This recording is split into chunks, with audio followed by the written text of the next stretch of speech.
Zachary Lane arrived in Dallas on a quiet Thursday morning, dragging a scuffed black duffel bag behind him and wearing his navy blue hoodie with a stitched white game controller across the chest. He looked like any other 22-year-old gamer stepping into a world he'd only ever seen online. For the last 2 years, Zach had poured his life into competing in tournaments, streaming late into the night, and building a modest but passionate following under the gamertag LaneDrift99. He wasn't a celebrity in the gaming world, but he was known enough to be invited to his first major event, TriCon Expo, a 3-day convention that brought together players, developers, and competitive teams from across the country. His flight had landed just after 9 a.m. He texted his mom right after landing. Just 3 words. Made it safe. Then, like thousands of others attending that weekend, he made his way toward the convention district. Zach wasn't staying in a luxury hotel. He'd picked the Midtown Lodge, a 5-story budget option just 2 blocks from the main event hall. It was the kind of place known for its reliability more than comfort. Thin walls, humming AC units, and dated carpet. But it was popular with out-of-towners because it was cheap and close. Room 509 was ready by the time he arrived, just past 10:15 a.m. Zach texted a few friends, posted a photo of his TriCon badge to Instagram, and then went live on a short video stream from the check-in line, showing off the growing crowd and laughing about how the guy in front of him smelled like Mountain Dew. Everything seemed completely normal. He sounded excited, relaxed, and ready. There was no sign of hesitation in his voice, no unease, nothing strange. But within 36 hours, Zach would vanish completely. On Friday morning, convention logs confirmed that Zach picked up his tournament lanyard and made it to his first scheduled bracket match. He played 2 rounds. No footage of the matches remains, but his opponents would later describe him as focused but kind of low energy. At 1:38 p.m., he messaged a private Discord server complaining about the $9 pizza slice he bought from a vendor. That was the last direct communication anyone received from him. After that, nothing. No more posts, no calls, no texts. His phone stopped pinging cell towers around midnight Friday, and at first, no one thought much of it. Gaming conventions can be chaotic. Players get caught up in tournaments, fall off the radar, go out drinking, or lose track of time. His absence at the next round of matches was chalked up to a no-show. It wasn't until Sunday evening, when he missed his flight home and his phone remained off, that his mother became alarmed. She waited another day, hoping for a late-night call or message. It never came. On Tuesday morning, she reported Zach missing to Dallas police. Responding officers arrived at the Midtown Lodge, expecting to find some clue. A messy room, missing items, signs of stress or distress. Instead, what they found was silence. Room 509 hadn't been touched since Friday night. The door was still locked from the inside. Zach's duffel bag was neatly placed beside the bed, still packed. The clothes he'd brought with him were still folded inside. A half-full water bottle sat on the desk, next to a small notepad with a doodle of a game controller and the word "Ready" written under it in block letters. His TriCon badge and hotel keycard were on the desk. The bed was made, untouched. The towels were still on the rack, never used. The trash bin was empty. Nothing was missing. It looked like someone had just walked in and dropped their stuff, then vanished before they ever unpacked. Security footage provided the only verifiable clue. At 11:42 p.m. on Friday night, Zach was seen on lobby camera footage re-entering the hotel. He held a plastic takeout bag and a fountain drink. He looked alert but calm. He approached the elevator, swiped his room key, and rode alone to the 5th floor. That was the last confirmed sighting. He was never seen leaving the hotel again. Police reviewed every camera, every hallway, every possible exit. There was no footage of him walking out. Not through the lobby, not down the stairwell, not through the back exit. Every door was accounted for. Every frame of available footage was reviewed. There was nothing. The electronic lock on room 509 confirmed that the last keycard access was Zach's at 11:44 p.m. There were no entries or exits after that. The door was locked from the inside. The windows were sealed. No one else's fingerprints were found in the room. No DNA, no hair, no evidence of a second person. There was no forced entry, no signs of a break-in or a struggle. It was as if Zach had stepped off the elevator, entered his room, and disappeared into thin air. What began as a missing persons report now resembled something else entirely. A 22-year-old man vanished without a trace from a locked hotel room in the middle of one of the busiest weekends of the year, surrounded by thousands of people, dozens of security cameras, and a trail that stopped at a fifth-floor elevator. Zach's disappearance wasn't just a mystery. It was a void, one that left his friends, family, and investigators staring at a room full of untouched belongings, asking the same impossible question: how does someone disappear without ever leaving? Zach was supposed to come home Sunday night. That had always been the plan. His return flight from Dallas to Grand Rapids was scheduled for 7:15 p.m., and his mom had planned to pick him up herself. She even cleaned the backseat of her car earlier that morning so his duffel wouldn't get dog hair on it. But when she pulled into the terminal lot that evening and waited at the usual curb, there was no sign of him. 10 minutes turned into 30, then an hour. She tried calling, straight to voicemail. Maybe the flight was delayed, maybe his phone died, maybe, she told herself, he just lost track of time. But that night, when the airport emptied and the terminal lights dimmed, Zach still hadn't come through the doors, and no one had heard from him. The next day passed with more silence. She checked his Discord server, no activity since Friday. His Instagram DMs were unopened. His friends hadn't gotten a reply since Friday either, and now they were starting to feel it too. A weight, that something wasn't just off, it was wrong. On Monday night, she called the airline. They confirmed he never boarded the return flight. Tuesday morning, she filed a missing persons report with Dallas police. Within hours, a patrol unit was dispatched to the Midtown Lodge. When officers arrived at room 509, the front desk clerk gave them a key without hesitation. No one had seen Zach since Friday night. The room, they said, should have been empty by Sunday morning, but the "Do Not Disturb" tag had been left on the door for 2 days straight. Housekeeping had never gone in. When police unlocked the room and stepped inside, what they found stopped them cold. Nothing had been touched. The lights were off. The air was still. Zach's duffel bag was sitting upright by the door, exactly where he would have left it when first entering the room. His gaming hoodie, the one he wore in nearly every picture online, was folded on top. His badge for the TriCon Expo was still on the desk. The bed hadn't been slept in, not even a wrinkle on the sheets. The bathroom towels were clean and folded. The trash can was empty. Toothbrush and toiletries were still in their travel bag, unopened. It didn't look like a place someone had stayed in for 3 nights. It looked like a room waiting to be used, like he had walked in, dropped his bag, and then nothing. There was no sign of a struggle, no blood, no overturned furniture, no forced entry. The keycard log showed Zach had entered the room Friday night around 11:44 p.m. There were no logs after that. The room had remained locked from the inside ever since. The window was sealed shut.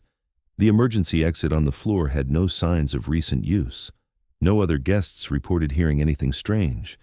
It was like time inside that room had frozen the moment he stepped through the door. Detectives from the Dallas Missing Persons Unit took over the investigation.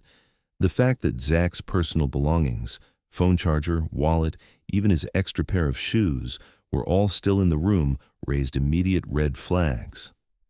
This wasn't someone who left voluntarily. Nothing suggested he'd run away, and no one who knew him believed he would. He had responsibilities, a community, and most of all, people who knew his habits. He didn't just disappear. Not like that. Not without leaving something behind. His cell phone was off. His bank account showed no activity after Friday night. Social media, silent. There were no outgoing texts, no flagged emails, no signs of distress or fear. His mother was adamant. If Zach had even thought he was in trouble, he would have reached out. And that's what made it all so unbearable.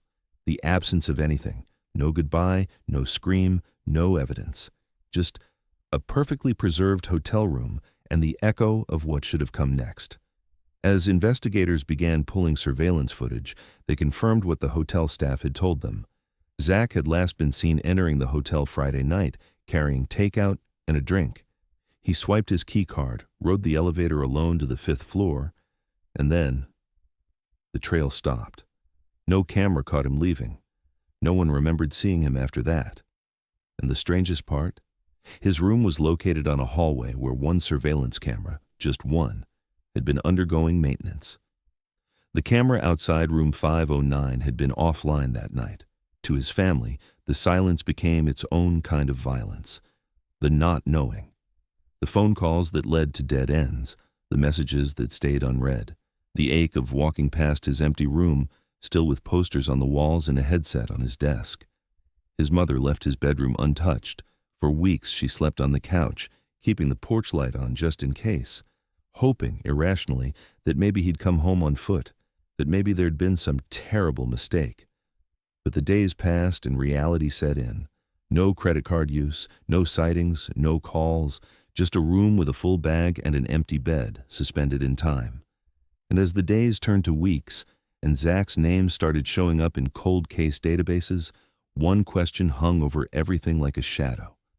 How does someone disappear without a trace, in the middle of a packed hotel, in the middle of a city, in the middle of their life?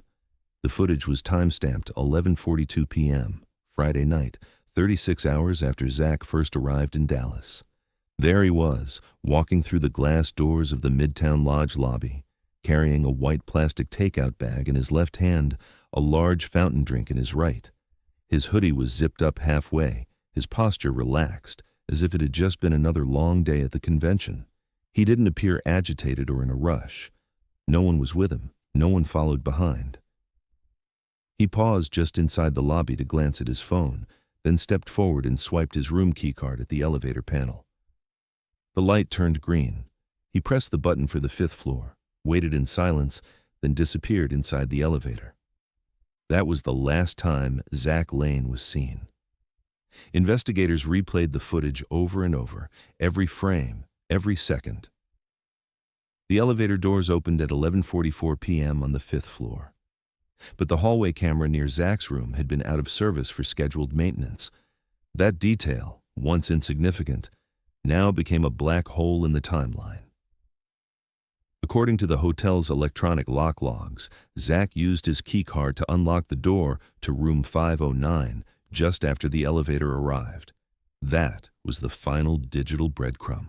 After that, nothing. There were no further entries or exits, no motion detected, no keycard use, no camera footage. The system never recorded him leaving. The hotel had a total of 8 functioning cameras, 1 in the lobby, 1 in the elevator, 2 on the 1st floor exits, 1 on the stairwell entrance, 1 behind the building in the alley, and 2 on the 2nd and 4th floor landings. On the 5th floor, the floor Zach stayed on, only the elevator camera and a single end-of-hall camera had been installed. That end-of-hall camera, positioned to capture the hallway outside room 509 and the emergency stairwell door just beyond it, had gone offline late Friday afternoon for firmware updates. It wasn't scheduled to be back online until the following Monday. Of all the places for a camera to go down, it had been that one. And on the very night Zach vanished. Detectives canvassed every possible angle. They reviewed the stairwell camera on the ground level, hoping to catch a glimpse of Zach coming down on foot. But it never recorded him. Not Friday night, not Saturday, not at all. The alley camera behind the building didn't pick up anything unusual either. No one resembling Zach exited through the emergency exit, which would have triggered an audible alarm anyway, and no such alarm had been reported. His phone remained dark. His credit cards were never used again. He didn't call for a ride, didn't check out, didn't leave a note, didn't leave anything behind except a packed duffel bag and the haunting imprint of normalcy. Technically, Zach couldn't have left the hotel without being seen. Not without triggering a door alarm, passing a camera, or using a key card. But technically, he also couldn't have vanished. And yet, both things had happened. Investigators scoured the footage from earlier in the evening, tracing his movements backward through the day. He'd left the convention center around 9:30 p.m., walked alone past a few restaurants, and stopped briefly outside a late-night taco shop before continuing toward his hotel. Multiple cameras confirmed the route. There were no obvious shadows behind him, no one lingering nearby. It was just Zach, walking, texting, existing. The food he carried into the hotel was recovered in the trash can during the initial sweep of his room. Unopened. Still warm when housekeeping entered the room 3 days later. That meant he hadn't eaten it. He hadn't stayed long enough. Whatever happened to him occurred shortly after he stepped off the elevator and unlocked his door. But if he never left the room, where did he go? Detectives began to consider other possibilities. Had someone entered the room before him? Was there a malfunction in the door logs? Could someone have been waiting for him in the stairwell or hallway? If so, there were no signs of a struggle, no physical evidence, no fingerprints, no DNA that didn't belong to Zach. The hotel assured police the hallway camera had only been down temporarily and had no backup. The feed wasn't recorded during the outage. That void, those 10 feet of hallway between the elevator and Zach's room, became the most critical blind spot in the investigation. Every other guest on the 5th floor was questioned.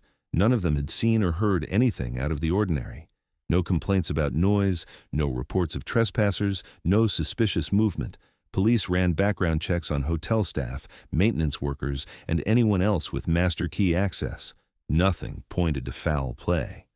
But nothing ruled it out either.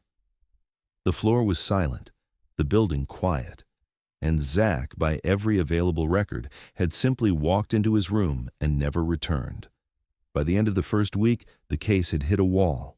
The timeline was airtight up until 11:44 p.m. The moment Zach entered his room, the trail went cold. What haunted investigators most was the simplicity of it.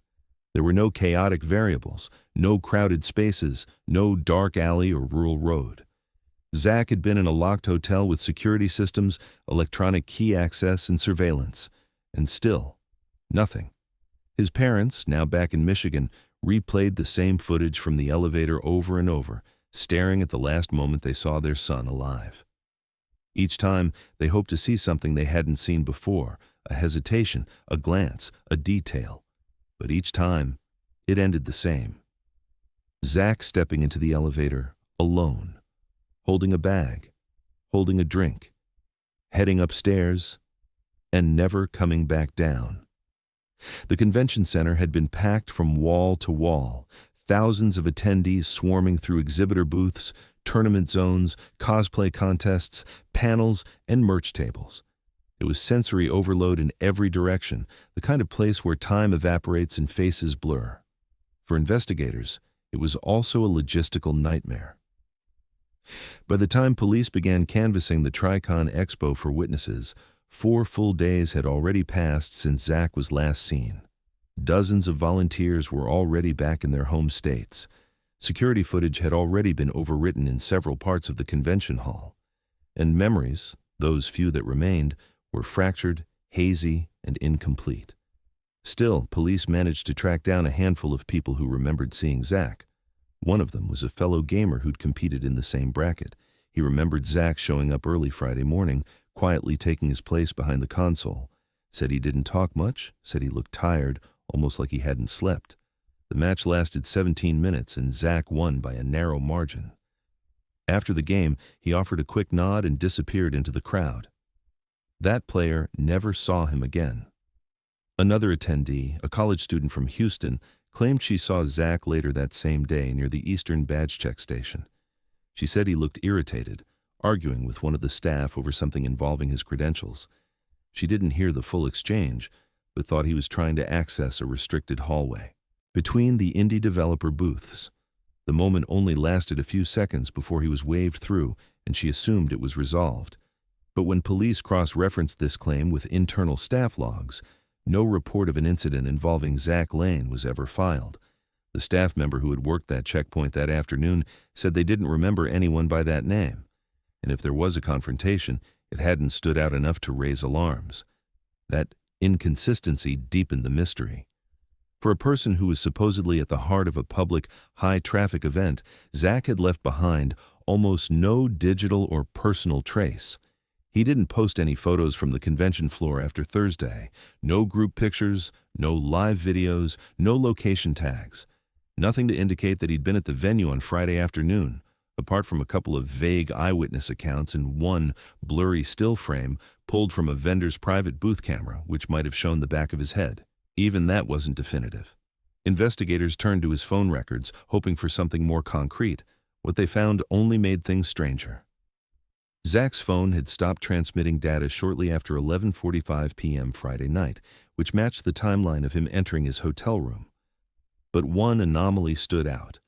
At exactly 2:13 a.m. that same night, the device briefly connected to a cell tower located almost a mile east of the Midtown Lodge. The signal lasted 12 minutes before vanishing again. The area surrounding that tower was a mix of businesses, an abandoned warehouse, a closed car wash, and an all-night gas station. If Zach never left the hotel, how did his phone end up pinging from a location over a mile away 2 hours later? There were a few possibilities. Someone else could have taken the phone. The device could have been turned back on at a different location, but the digital trail was otherwise blank.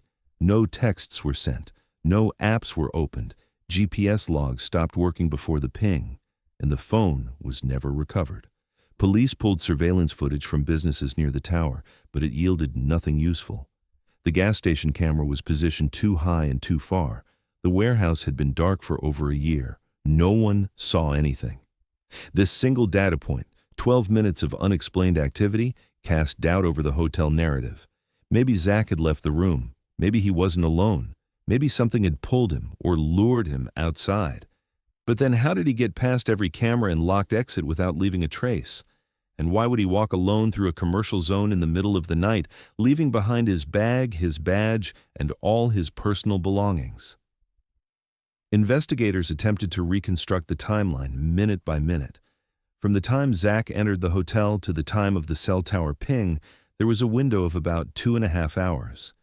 If someone had coerced him out of the room through fear, threat, or manipulation, it would have had to happen without any noise, any signs of struggle, and without alerting anyone on the 5th floor.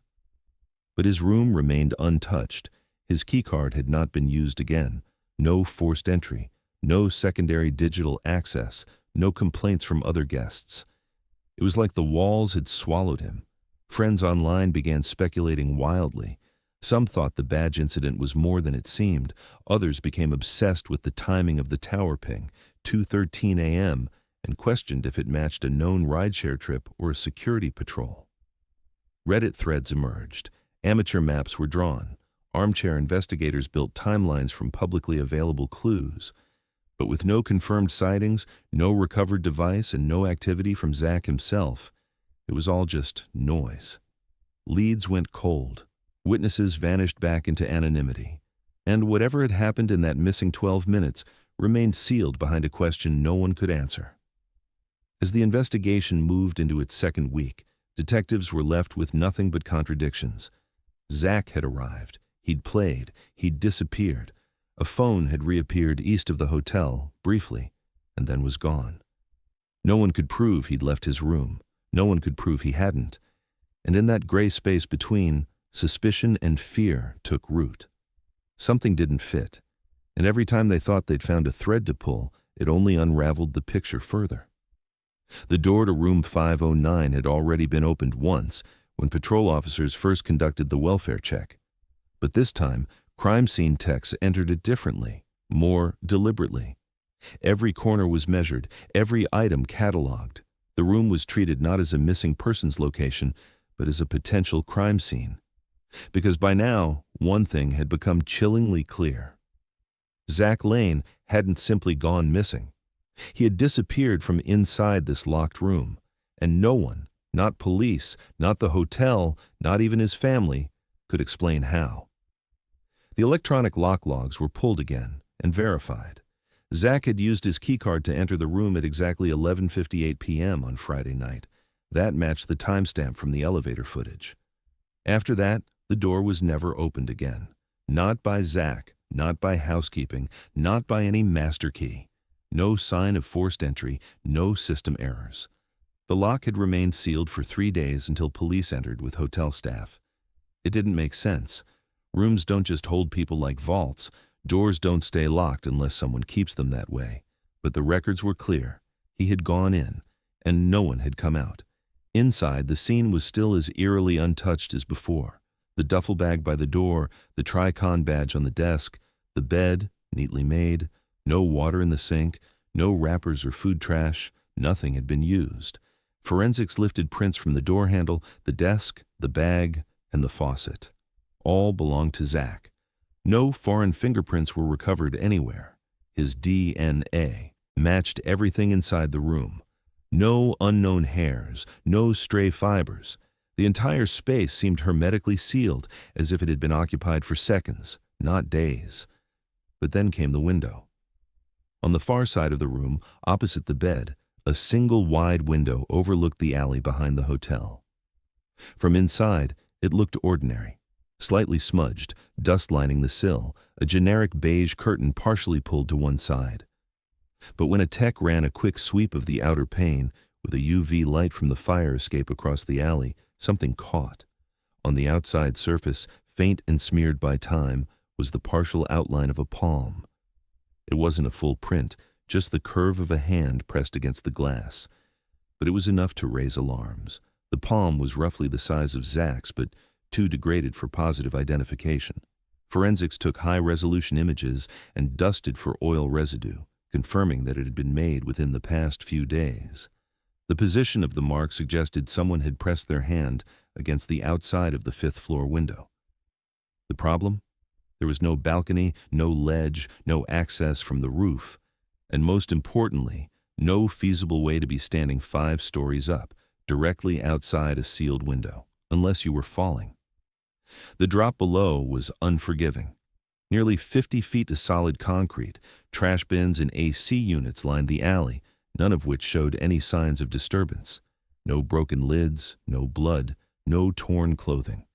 Police conducted a full sweep of the alley, then expanded the search to surrounding rooftops and fire escapes. Nothing. No body, no clue, no evidence that anyone had ever hit the ground. Hotel management was brought in for questioning. They confirmed what police feared. The windows on the 5th floor were not designed to open. They were double pane, steel latched, and sealed with industrial weatherproofing. Maintenance staff insisted they hadn't been tampered with. No tools had been used to pry them, no scratches, no damage. If the print was on the outside, someone would have had to access it from the air. That led to a new question. Was it possible the print belonged to someone already on the outside?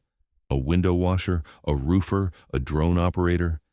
But records showed no maintenance scheduled that week. And the hotel didn't have exterior cleaning rigs for that side of the building. Even more disturbing, no other windows on that floor showed any similar prints. Room 509 was the only one. The forensic team revisited the possibility of escape. Could Zach have somehow broken the seal and exited through the window himself? But there was no sign of tampering. The latches were intact, the sill was clean, no broken glass, no tools found in the room. And even if he had gotten it open, why? Why climb out of a 5th-story window into an alley, barefoot and alone, leaving behind everything he owned? Detectives considered the possibility of hallucination, sleepwalking, even voluntary disappearance. But Zach had no history of mental illness. No drugs were found in the room. Toxicology couldn't be run because there was no body, and there was no note, no motive, no reason. If he had exited through the window, it would have left a mark. There would have been evidence, something broken, something missed. Instead, all they had was a window that wasn't supposed to open, a palm print that shouldn't be there, and a boy who'd never stepped back into the hallway. The case notes grew heavier with uncertainty. Officially, the window remained unbreached, but unofficially, it became the symbol of the entire investigation, a silent, locked barrier between what was known and everything that wasn't. And with no signs of a body and no clear exit path, investigators were forced to confront the possibility no one wanted to say out loud. Zach Lane had vanished from inside a room that gave him no way out, and whatever had happened to him had started and ended in room 509. By the time 2 full years had passed, Zach Lane's name was still whispered in small corners of the internet, but the investigation itself had all but stalled. His case had slipped into the realm of unsolved mysteries, one of those stories that people tell late at night, shaking their heads, repeating the same question no one could answer. How does someone disappear from a locked hotel room with no witnesses, no exit, and no evidence? His family had refused to give up. They kept his social media pages active, uploaded photos to missing persons databases, and responded to every anonymous message they received, most of them cruel pranks or wild theories. His mother checked Zach's email daily, even though nothing new had ever come through. It had become part of her morning routine, a ritual she couldn't abandon, just in case. On the anniversary of his disappearance, she posted the same message across every platform. "We're still here. We're still looking. We still believe." The police had little left to pursue. Dozens of tips had led nowhere. Every theory, from accidental death to voluntary disappearance, had been investigated and exhausted. There was no body, no confession, no crime scene, just a boy who vanished from inside a sealed room. And the evidence collected at the time, his badge, his clothes, his black duffel bag, had been tagged, logged, and stored in the evidence locker at the Dallas Police Department. Or at least, that's what they thought. Then, in the second week of March, 2 years and 6 days after Zach was last seen, a small package arrived at the front desk of the precinct. No postage, no return address. It hadn't come through the mail, it had been dropped off in person, but no one remembered seeing who left it. The building's lobby camera showed a flash of someone in a gray hoodie passing by the doors just after sunrise, but the footage cut off before they reached the counter. No face, no car, just a moment. The officer on duty opened the package without thinking. Inside was a familiar object, a black duffel bag, worn fabric, faded stitching, a name tag sewn into the lining, Lane Drift 99. Zach's gamer ID, it was his bag. The very one listed in the original police report from room 509, but it couldn't be. That bag had never left evidence custody. And yet, here it was again, returned as if it had never been gone. Forensics confirmed it wasn't a replica. This was the same bag. DNA swabs pulled Zach's skin cells from the fabric.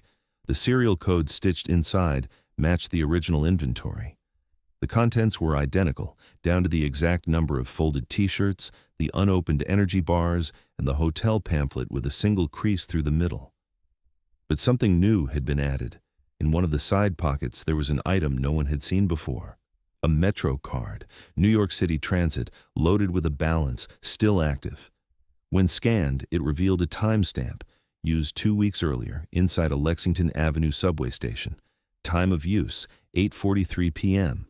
The system confirmed it had only been swiped once, just once.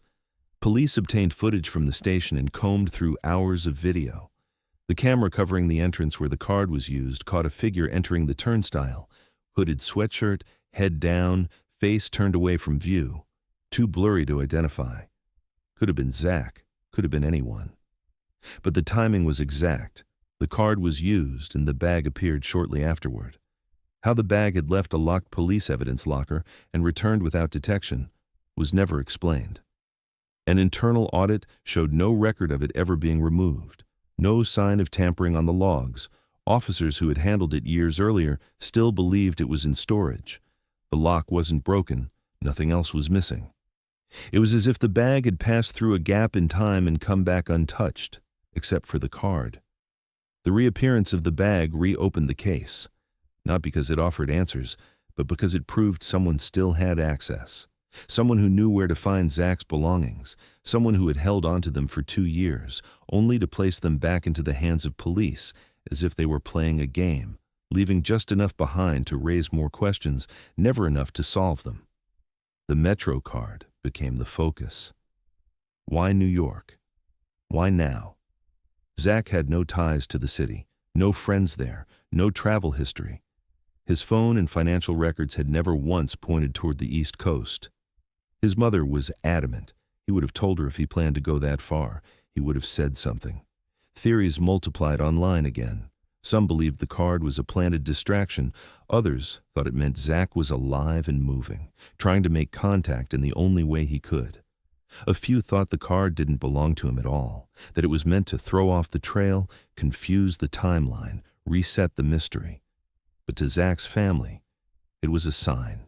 For the first time in 2 years, something real had surfaced, something tangible, not a rumor or a dead lead, but a piece of Zach's world, touched recently, placed deliberately. It wasn't closure, it wasn't even clarity, but it was something. A pulse. Proof that somewhere out there, someone still held the key to what really happened in room 509. Investigators wasted no time tracing the Metro card found in Zach's returned duffel bag. The timestamp was precise. 8:43 p.m. used at the Lexington Avenue station in Manhattan, just 2 weeks before the package appeared on the Dallas precinct's front desk. Transit authorities confirmed the card had only ever been swiped once, which meant whatever happened in that station was a single-use event, not a routine, not a commute, just one entry. It was the kind of clue that didn't just raise questions, it demanded pursuit. Security footage from the turnstiles showed a steady stream of commuters flowing through that evening. Most were routine. Tourists, workers, students. But just as the timestamp ticked closer, a figure entered the frame. Male, medium height, slender build. Hoodie pulled up over his head, shoulders slightly hunched. The Metro card was swiped with a quick flick of the wrist. And for a moment, the camera caught the hoodie's design. A small, limited edition print from the TriCon 2022 tournament, only distributed to first-round competitors. The same hoodie Zach had worn in nearly every public photo before his disappearance. The individual's face was obscured, head tilted down and away, making confirmation impossible. But the building, the height, the clothing. It was enough to send a wave of electricity through the room when investigators replayed the clip. Was this Zach? Was he alive? And if so, why had he waited 2 years to surface with no message, no contact, no explanation? The footage ended before the figure reached the stairwell. The next camera, positioned further inside the station, had been under repair due to water damage. Just like the broken hallway camera at the Midtown Lodge. Another dead angle. Another moment caught on the edge of visibility, close enough to make the heart race, just far enough to avoid answers. Still, the Metro card was no longer viewed as a meaningless prop. It had been used, and the person who used it had worn something that should have only been in Zach's possession. That hoodie was never sold publicly. If someone else had it, they had gotten it from Zach directly, which meant either Zach had willingly given it away, or someone else had taken it from him. With momentum shifting, investigators ordered another full forensic review of the duffel bag, this time without assuming anything. Fibers, residue, stitching. Every pocket turned inside out, every item swabbed, scanned, and documented. Near the bottom of the bag, wedged into a rolled-up sock, they found something that hadn't shown up in the first sweep. A small folded receipt, crumpled, but legible. It was from a gas station in Arkansas. The timestamp was chilling, March 18th to 11 a.m., just 4 days after Zach had disappeared from his Dallas hotel room. The itemized purchase listed 2 items, a bottle of water and a bag of beef jerky. Paid in cash. No loyalty number, no credit card, no points card. Completely anonymous. The location was almost 280 miles from Dallas, along a stretch of highway that cut through small towns and truck stops. Police contacted the station's manager and requested archived footage. They were told it had long been erased, but a clerk who had worked that night was still employed there, and when asked if she remembered anything unusual, she paused, then said something investigators wouldn't forget. She remembered a guy, a young man, pale, with messy hair and what she called dead tired eyes. Said he didn't say much, just walked in, grabbed snacks, stood at the counter swaying slightly like he hadn't slept in days. She didn't recall what he was wearing. She didn't think much of it at the time. But when shown a photo of Zach, an image from the week before he disappeared, she nodded, said it might have been him, couldn't be sure. But maybe. The description didn't contradict anything. In fact, it aligned too well. Zach disappearing on a Friday. Then, early Tuesday morning, someone matching his look shows up hundreds of miles away in Arkansas, paying cash, alone, tired, and silent. If it was Zach, he had somehow left Dallas without being seen, made it across state lines, and stayed off the grid for days, all without leaving any other trail. No traffic cameras, no known vehicle, no hotel records, just that one receipt and one brief human memory. What disturbed detectives even more was that this receipt, like the Metro card, had only surfaced 2 years later, placed deliberately inside a sock, in a bag that shouldn't have ever left evidence custody. It wasn't planted by accident. Someone wanted it to be found. Someone had waited years to release it, and they'd chosen their moment carefully. Why?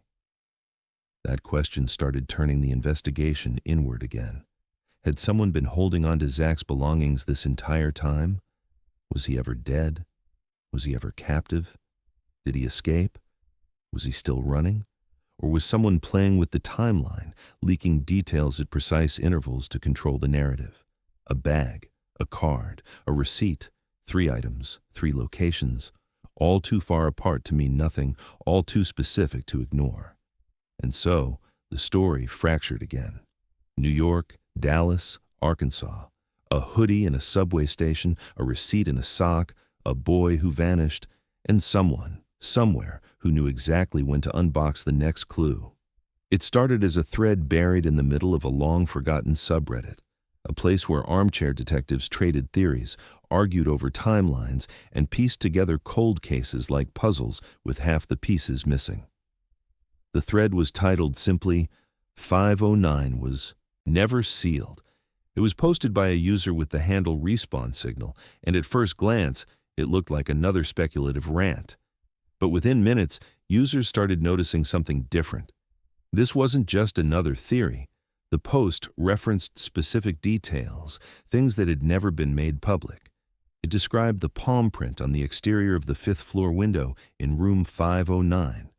It cited the exact position on the pane, lower left quadrant, smeared horizontally.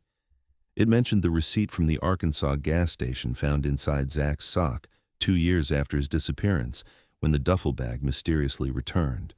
And it included a chilling phrase. He was tired, yes, but he wasn't running.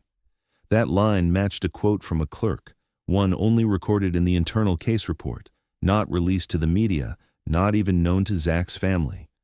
Investigators were alerted by users in the subreddit within hours. The thread was quickly archived, screenshots taken, but by the time authorities made a move to trace it, the account was gone. Deleted. No post history, no comments, no IP logs attached to the Reddit profile. It was as if the account had been created for one purpose only, to speak, then vanish. Digital forensics teams began pulling data from Reddit's logs, eventually tracing the account activity to a single wireless IP address registered to a small coffee shop in Columbia, Missouri. It was public Wi-Fi. No user login required. No camera coverage in the back seating area. All investigators had was a timestamp and the knowledge that someone sat in that space, connected to the network, posted the thread, then left, never to return. The shop's manager didn't remember anyone unusual that day. The timestamp fell during a midday lull. The place had only a few customers. Nothing stood out. But the post had changed everything. It proved, without question, that someone out there knew details about Zach's disappearance that had never been released, that someone had access to the window print, that someone had seen or handled the Arkansas receipt. It suggested proximity, not just to the case, but to the investigation itself. Whoever posted that thread wasn't guessing. They weren't speculating. They were telling. With that realization came a new wave of fear, not just for law enforcement, but for Zach's family. His mother had been trying for years to stay grounded, to keep going, to hold on to the idea that someday a real answer might come. But now, things began to shift again, this time in a way that felt more personal, more invasive. It started with postcards. The first one arrived 3 days after the Reddit thread was deleted. No message, no return address, just a single image, blurred and pixelated, of a playground. At first, she didn't recognize it, but after staring for nearly an hour, she realized it was from a park Zach used to visit as a child, about 2 towns over from where they lived in Michigan. The next card came a week later. This one showed the outside of a small arcade in Traverse City, where Zach had gone for his 14th birthday. Again, no message, no signature, just the image. Then another. A frozen still from a motel sign, distorted by noise and digital static. She didn't recognize it immediately, but her sister did. It was the place they'd stayed during a road trip to Indiana in 2013. A trip Zach had taken reluctantly, but had later admitted was one of his favorite memories. Whoever was sending them wasn't doing it randomly. These were intimate locations, places not documented online, not mentioned in media interviews. Whoever was behind the postcards knew Zach's past. Not just the events, but the feelings tied to them. It felt deliberate, targeted, and worst of all, it felt like a taunt. Local police were notified. The cards were dusted for prints, scanned for hidden codes, tested for DNA. Nothing, no matches.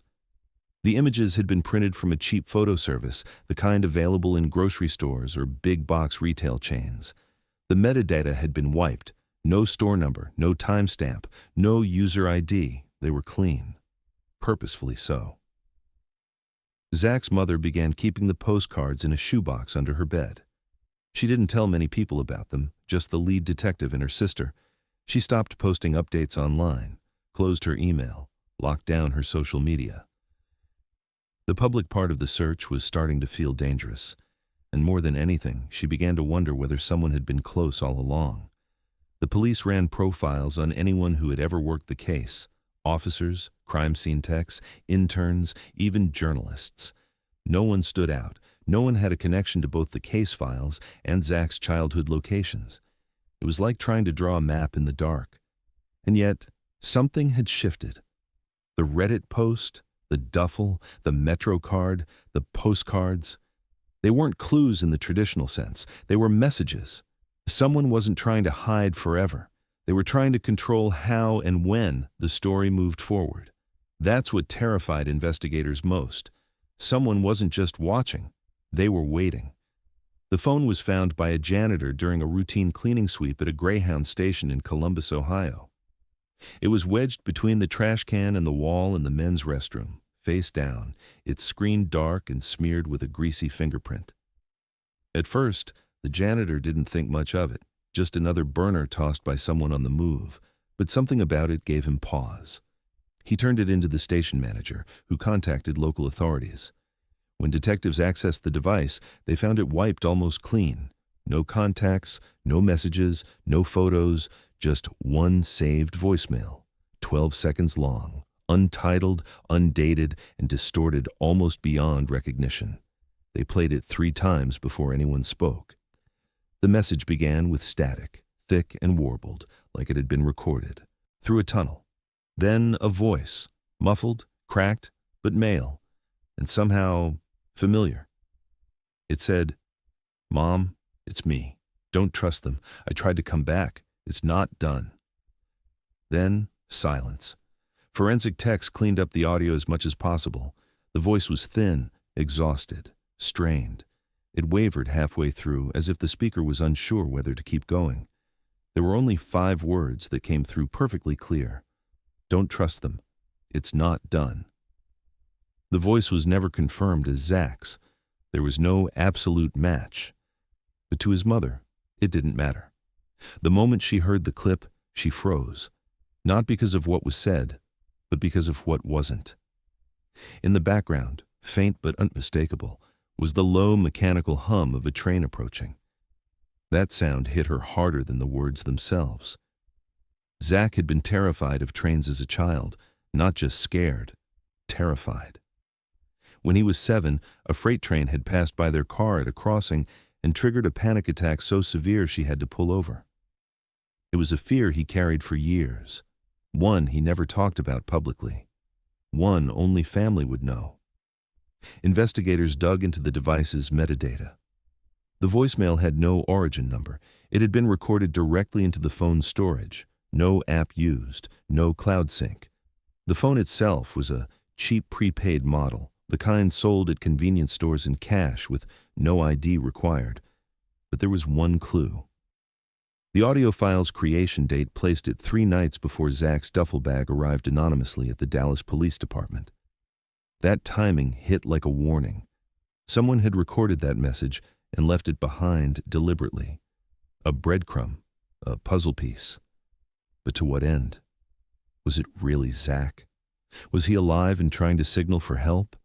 Or was it someone pretending, someone with knowledge of his past, planting memories like traps? The Greyhound station had no working security footage in the restroom hallway. Cameras in the main terminal showed dozens of people entering and leaving over a 2-hour window before the phone was discovered, none of them identifiable enough to connect to the device. It was another dead end, one in a growing pattern, like the duffel, like the Metro card, like the Arkansas receipt. Details that dangled just close enough to grasp, only to dissolve under scrutiny. Voice recognition software was inconclusive. Experts said it could be Zach. The cadence, the pauses, it aligned. But the audio quality was too degraded for certainty. There were no hard markers, no unique vocal identifiers. Just that whisper of panic, that edge of desperation, that phrase, "I tried to come back." It echoed in his mother's head for days. She listened to the recording over and over, looking for anything, tone, phrasing, inflection, that might anchor it as real. The more she listened, the more convinced she became. It was him, even if the world said it wasn't. She believed it. And that belief changed everything. Investigators reopened the active file once again. The voicemail shifted their posture from waiting to watching. If Zach was alive, then he wasn't just avoiding contact. He was being kept from it. Or he was hiding. Either way, someone else was involved, someone who had access to his memories, someone who had touched his things, chosen the clues, and timed their delivery. The phrase, "don't trust them," became a mantra in the case file. Who was them? Law enforcement? A group? A person? Had Zach escaped something? Had he been silenced? Had he found a way back, only to be stopped again? There were no names, no context, just a voice calling out through static, lost in transit, tethered to a forgotten phone in a terminal that never noticed him. For Zach's family, the voicemail reopened wounds they'd tried to bandage.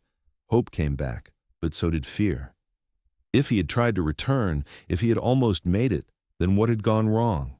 Where was he now? And what did he mean when he said it wasn't done? The recording ended with a sharp click. Some believed it was the sound of a door closing. Others thought it was just noise, nothing more. But in the last second of the clip, something barely audible plays behind the hum of the train. A metallic rattle, rhythmic and mechanical, like footsteps crossing a steel platform. And then, silence. Cold and unbroken. 2 years to the day after Zachary Lane vanished, the Dallas Convention Center hosted a new expo, unrelated to gaming this time, but held in the exact same venue. It was a technology and software showcase, mostly developers, startups, and press. The event didn't carry the same chaotic energy as TriCon had, but for a handful of people, the date and location stirred old memories. Among them was Mallory Keene, a freelance journalist and podcast contributor. She'd been loosely following Zach's case since the early days. She remembered the elevator footage, the broken hallway camera, the palm print on the window. And when she saw the assignment email come through, placing her at the same venue, she didn't hesitate to accept. She arrived the night before the event and checked into the Midtown Lodge, the same hotel Zach had stayed in. By pure coincidence, or so it seemed, she was placed in room 511, 5th floor, 2 doors down from room 509, where Zach had last been seen. The hallway looked no different than the photos she'd studied 2 years earlier. Same low lighting, same patterned carpet. The air felt stale, like a space that had been lived in, but never fully settled. She mentioned the connection offhandedly to the woman at the front desk. The woman gave a half smile and said, "We don't talk about that anymore." Mallory didn't go there expecting anything. She wasn't trying to solve the case, but the idea of proximity stuck with her. Being in that hallway, footsteps from where it all stopped, made her uneasy. The first night passed quietly. She took notes, drafted some copy, and fell asleep around midnight. But the second night, something changed. At exactly 2:13 a.m., she was woken by a sound outside her door. At first, it was faint, a soft tapping, like bare feet brushing against the carpet. Then, a pause. Then what she described as muffled sobbing. Not loud, not violent, just restrained, controlled. The kind of crying you don't want anyone to hear. She stayed in bed listening, thinking maybe it was another guest, a couple arguing, someone on the phone. But it kept going, just past her door. Then it stopped. Silence again. Curiosity got the better of her. She pulled on a sweatshirt, opened the door quietly, and looked into the hallway. It was empty. No one in sight. No doors ajar. No voices. Nothing. Just the long, quiet corridor stretching out in either direction. But there was something at her feet, something she hadn't noticed before. Leaning upright against the base of the doorframe was a lanyard, black nylon, slightly frayed at the edges. Attached to it was a rectangular plastic badge, TriCon 2022, the name printed clearly, Zachary Lane. The exact badge he'd picked up at the gaming convention 2 years earlier. The one that had last been logged into the original evidence bag. The laminate was coated in a thin film of fresh dust, as if it had been undisturbed for years and just recently moved. No fingerprints, no moisture, just age and movement. Someone had placed it there, carefully, while she slept. Mallory didn't touch it. She backed into the room, closed the door, and called the non-emergency line for Dallas PD. Within 30 minutes, an officer arrived, followed shortly by a plainclothes detective who had once worked the original case. When they scanned the badge and ran it against the serial code, the results were immediate. It wasn't a copy, it was the original, the one listed in the evidence file from 2022. It had disappeared when the duffel bag did. It had never been recovered, until now. Forensic techs lifted the badge, bagged it, and began photographing the hallway. They dusted the doorframe, swabbed the doorknob, checked the hotel's hallway cameras, this time fully operational, but there was no footage of anyone placing the badge, nothing on the feed from 2 a.m. to 2:30 a.m. It was as if the object had materialized out of nowhere. The badge's reappearance forced the department to change the classification on the case. Zachary Lane was no longer just a missing person lost to time. His case was reactivated, open, active, and under review. The details were too exact, the timing too deliberate, the train voicemail, the duffel, the Metro card, the receipt, the online thread. And now, this. Every clue, perfectly timed, delivered just far enough apart to avoid pattern, but close enough to keep the timeline breathing. Some believed the person leaving these breadcrumbs was trying to help. Others believed it was someone involved, someone enjoying the power of guiding. An investigation without ever being seen. But either way, it was clear that whoever they weren't done. They were watching. They were close. And they still had access to objects that had no logical reason to exist outside an evidence room. Mallory checked out the following morning. She didn't sleep again after what she heard in the hallway. The badge incident made headlines, not because it solved anything, but because it reawakened a story that many had quietly forgotten. And just like that, Room 509 was back on everyone's mind. Today, Zachary Lane is still missing. His name remains listed in national databases. His story is told in college classrooms, on mystery forums, on podcasts. But it's not over. Not yet. Because someone, still unidentified, still silent, is refusing to let it end. They're out there, leaving breadcrumbs. And as long as they are, the question remains, is Zach lost or being kept hidden just beyond reach?